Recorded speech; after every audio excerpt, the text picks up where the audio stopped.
Next question है circle the words with phonic sound of A. तो यहाँ पे बच्चों को इन वर्ड्स को देखना है और जहाँ पे ए का साउंड आ रहा है उसे सिंपली सर्कल करना है।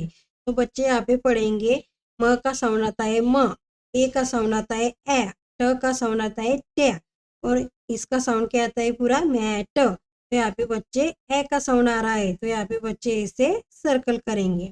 फिर यहाँ पे जीभ तो इसे सर्कल नहीं करेंगे।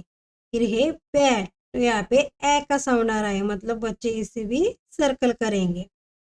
फिर यहाँ पे टॉय पिन, फिर यहाँ पे कैट तो बच्चे इसे सर्कल करेंगे। फिर है गॉड एट तो बच्चे इसे सर्कल करेंगे। फिर है बॉय पैट तो बच्चे इसको सर्कल करेंगे।